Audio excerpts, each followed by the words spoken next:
नमस्कार दोस्तों, plus point के यूट्यूब के वीडियोस में आपका स्वागत है। दोस्तों मेरा नाम है निकेत शाह। दोस्तों आज के इस लेक्चर में हम लोग जानने वाले हैं कि ये जो पीएलसी रहता है या डीसीएस सिस्टम, काफ़ी सारा कन्फ्यूजन है डीसीएस सिस्टम में, और साथ ही साथ स्काडा, ये तीनों सिस्टम को हम लोग एकदम डिटेल में समझने वाले हैं। कौन सा सिस्टम आपके लिए सही रहेगा उसको भी जानने की कोशिश करेंगे।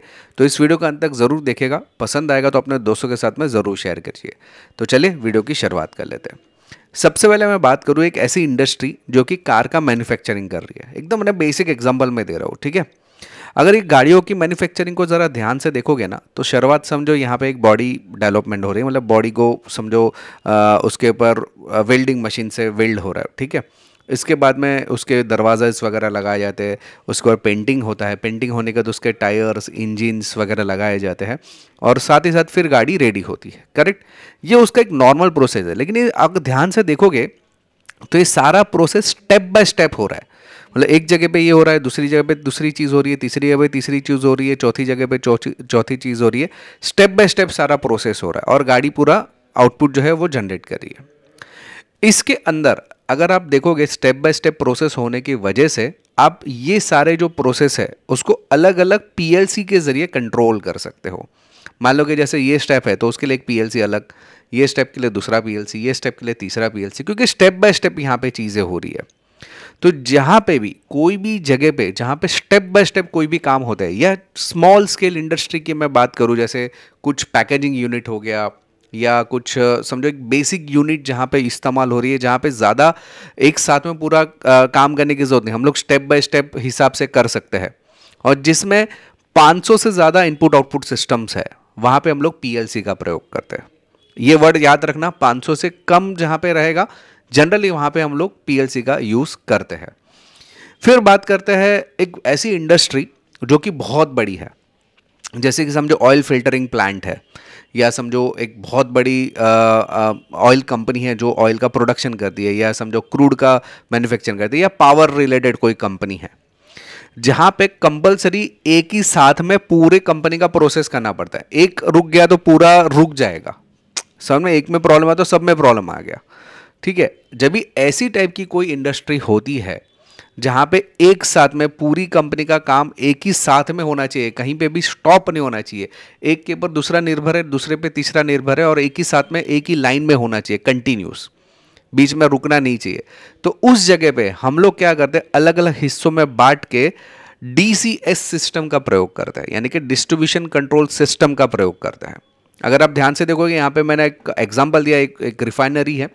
रिफाइनरी में आप देख सकते हैं यहाँ पे कुछ टैंक्स है, यहाँ पे कुछ टैंक्स है, मतलब ये अलग अलग टैंक्स के सेक्शन को अलग अलग डीसीएस में मैंने बांट दिया है। आप देख सकते हैं ये अलग डीसीएस है, इसके लिए अलग डीसीएस, इसके लिए अलग डीसीएस, इसके लिए अलग डीसीएस, इसके लिए अलग, इसके लिए अलग, इसके लिए अलग, और ये सारा डीसीएस का कंट्रोल सेंट्रलाइज में मैनेज कर सकता हूँ।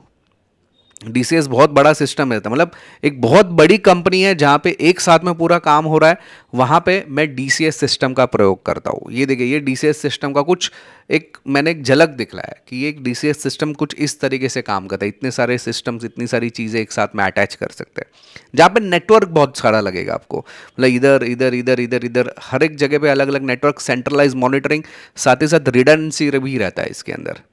तो इस टाइप की इंडस्ट्री में आपका डीसीएस सिस्टम प्रयोग होता है। तो जिन लोगों को कंफ्यूजन था पीएलसी और डीसीएस सिस्टम, वो क्लियर हो गया रहेगा।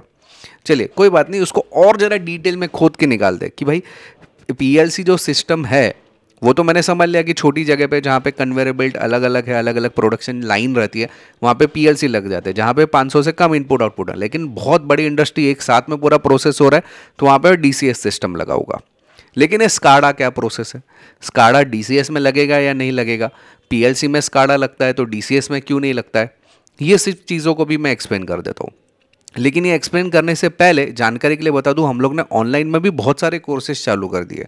इसमें हमारे पास आरएलसी है, पीएलसी है, स्काडा है, मोटर रिवाइंडिंग है, होम अप्लायंसेस रिपेयरिंग है, सोलर पावर है, एनिमेशन है, आर्डिनो है, रोबोटिक्स है, आईओटी है, एम्बेडेड सिस्टम्स के अंदर भी बहुत सारे काम है, इंडस्ट्रियल ऑटोमेशन का कोर्स है, फिर computer hardware, laptop repairing, mobile repairing, auto CAD जो ड्राइंग्स के लिए लगता है, इलेक्ट्रिकल्स। इसके अलावा हमारे पास प्रोग्रामिंग के भी कोर्सेस है, डिज़ाइनिंग के भी कोर्सेस है, कुल मिला के 60 से ज़्यादा कोर्सेस है अगर आपको ये कोर्सेज करना है ना तो हमारा एप्लीकेशन है, एप्लीकेशन का नाम है प्लस पॉइंट ट्रेनिंग, ये आपको गूगल प्ले स्टोर पे मिल जाएगा।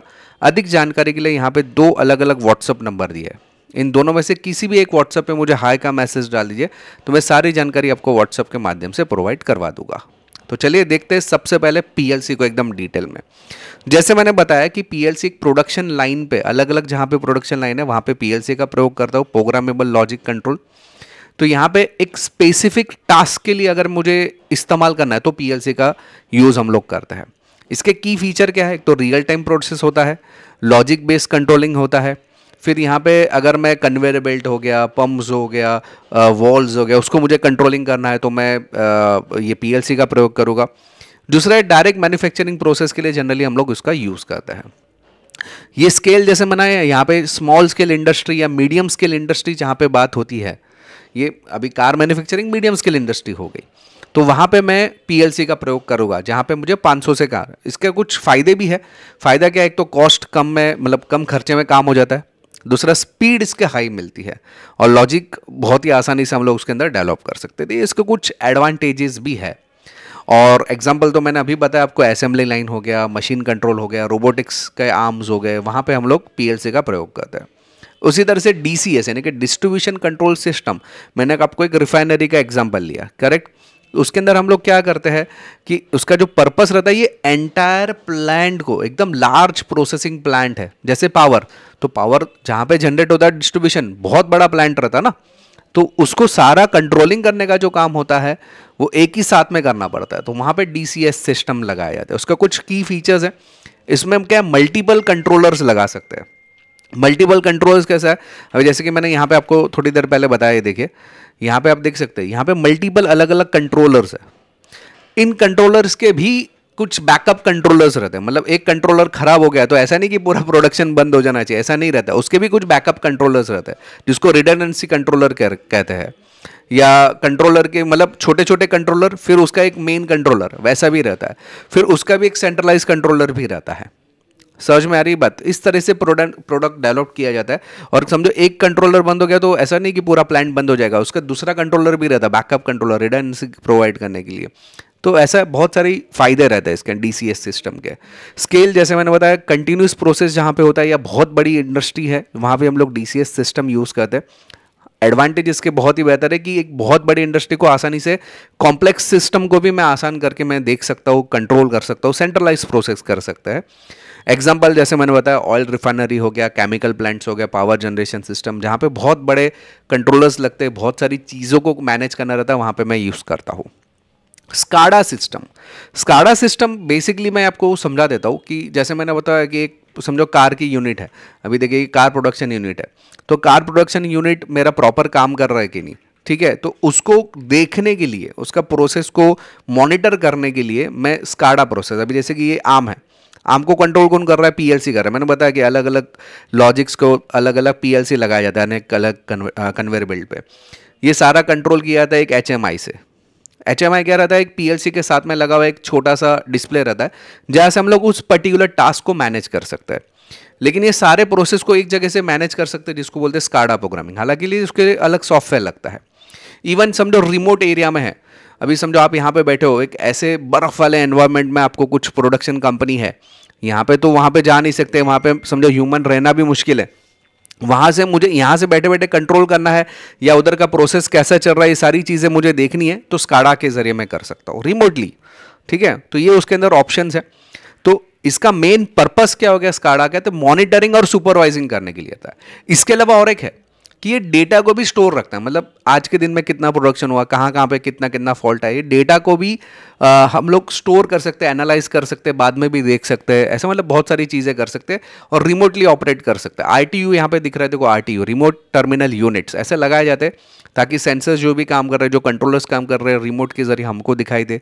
हम लोग समझो मेरे घर पे बैठा हूँ मैं, तो घर पे बैठे बैठे मैं देख सकता हूँ प्रोडक्शन कितना हो रहा है, क्या हो रहा है, कहाँ पे प्रॉब्लम है। अलार्म जनरेट कर सकते हैं, डेटा लॉग्स जनरेट कर सकते हैं, सेंट्रलाइज मैनेजमेंट भी कर सकते हैं इसके अंदर। तो जैसे मैंने बताया इसका यूज़ जो है जनरली जोग्राफिकली, अभी समझो मैं घर पे बैठा हूँ, मेरे कंपनी में क्या चल रहा है, तो इधर बैठे बैठे मैं सीसीटीवी की बात नहीं कर रहा हूँ, मैं यहाँ पे कर रहा हूँ प्रोडक्शन लाइन में क्या चल रहा है, कहाँ पे दिक्कत है, क्या वॉल चल रहा है, क्या नहीं चल रहा है, अलार्म जनरेट हो रहा है, तो सब कुछ मुझे दिखाई देगा। ठीक है, इसका एडवांटेज क्या है कि बैठे बैठे मुझे दिखाई दे, रिमोटली मैं मैनेज कर सकता हूँ, डेटा एनालिसिस कर सकता हूँ, रिपोर्ट भी जनरेट कर सकता हूँ। जैसे मैंने टर्मिनल मतलब एक वाटर ट्रीटमेंट प्लांट का एग्जांपल दिया, या एनर्जी ग्रिड का दिया, टेलीकम्युनिकेशन लाइन का दिया, तो ये सारी चीज़ें स्काडा पे चलती है। लेकिन स्काडा अलग हो गया, अभी डीसीएस में ना स्काडा सिस्टम नहीं लगता है। डीसीएस का खुद का एक सेंट्रलाइज प्रोसेस है, विजुअलाइजेशन प्रोसेस है। मतलब डीसीएस एक बहुत बड़ी चीज़ है, मैंने जैसे बताई, उसके अंदर खुद का एक विजुअलाइजेशन सर्वर रहता है, जिसके जरिए हम लोग डीसीएस को भी कंट्रोल करते हैं, या डीसीएस की सारी चीज़ों को हम लोग आसानी से देख सकते हैं। तो ये जो डिफरेंस था, जो मैंने बताया कि स्काडा में क्या है डिफरेंस, डीसीएस में क्या डिफरेंस है, और पीएलसी कहाँ पे इस्तेमाल की जाती है, मैं आशा रखता हूँ कि दोस्तों ये जो चीज़ है आपको समझ में आ रहेगा। इसके की डिफरेंस खाली देख लेते हैं। तो पीएलसी जो रहता है वो मैकेनिकल टास्क है, मैकेनिकल टास्क कंट्रोलिंग करने के लिए काम करता है। डीसीएस पूरे प्लांट को कंट्रोल करता है। स्काडा मॉनिटरिंग और सुपरवाइजिंग और डेटा एनालिसिस करने के लिए काम करता है। पीएलसी का इस्तेमाल स्मॉल स्केल इंडस्ट्री में होता है, डीसीएस का लार्ज स्केल इंडस्ट्री, और ये जोग्राफिकली दूर रहेगा तो वहाँ पे स्काडा का हम लोग यूज़ करते हैं। ये दोनों रियल टाइम यूज़ करता है। हालांकि स्काडा भी रियल टाइम ही यूज़ करता है, लेकिन वो पीएलसी पर डिपेंड करता है। ठीक है, आर्किटेक्चर ये सेंट्रलाइज है, ये डिसेंट्रलाइज है। डिसेंट्रलाइज क्यों मैंने बोला आपको, डीसीएस मैंने तो बोला था अभी सेंट्रलाइज। डिसेंट्रलाइज मैंने हर एक सेक्शंस में अलग अलग डीसीएस लगाए, फिर उसके कंट्रोलर, फिर उसका मेन कंट्रोलर, इस तरीके से जाता है। ठीक है, ये डिसेंट्रलाइज होकर जाता है, लेकिन वो सेंट्रलाइज भी मैनेज कर सकते हैं। ठीक है, और यूज़ केस मैंने बताया कि ऑटोमेशन जैसे इंडस्ट्री छोटी मोटी, यहाँ पे कंटिन्यूस बैचिंग रहेगा प्रोसेस, तो वहाँ पे डीसीएस यूज़ करते हैं। और वाइड एरिया मॉनिटरिंग करना है तो मुझे स्काडा सिस्टम लगता है। तो कुल मिला के आपके लोकेशन के हिसाब से, आपके प्रोडक्शन के हिसाब से आपको आरएलसी, पीएलसी, अच्छा आरएलसी क्या है, आरएलसी एकदम स्मॉल स्केल इंडस्ट्री, जहाँ पे कुछ माइक्रो कंट्रोल से मैनेज नहीं हो रहा, सारे रिले के जरिए या कॉन्टेक्टर के जरिए आप मैनेज कर रहे हैं। ठीक है, उसको बोलते हैं आरएलसी। उसके बाद आता है पीएलसी, मतलब एकदम छोटी इंडस्ट्री रहेगा तो आरएलसी, उसके ऊपर थोड़ा सा जाएगा पीएलसी, उसके ऊपर जाना है centralise management large scale industry के अंदर तो डीसीएस, और जो स्काडा है वो जनरली पीएलसी से मैनेज किया जाता है। डीसीएस का खुद का स्काडा सिस्टम है। ठीक है, तो ये सारी चीज़ें आपको क्लियर हो गई रहेगी, मैं आशा रखता हूँ। अगर आपको ऑनलाइन कोर्सेज करना है तो ये दोनों मेरे व्हाट्सअप नंबर है, इसमें किसी भी मुझे हाई का मैसेज डाल दीजिए, मैं सारी जानकारी आपको व्हाट्सअप के माध्यम से भिजवा दूंगा। चलिए दोस्तों, इस वीडियो में इतना ही। अगर आप नए हैं चैनल के ऊपर तो सब्सक्राइब का बटन दबा के बेल का आइकॉन दबा दीजिए, ताकि मेरे जो भी नए वीडियोज़ आएगा उसका नोटिफिकेशन आपको जल्द से जल्द मिल जाए। चलिए इस वीडियो में इतना ही। Thanks for listening.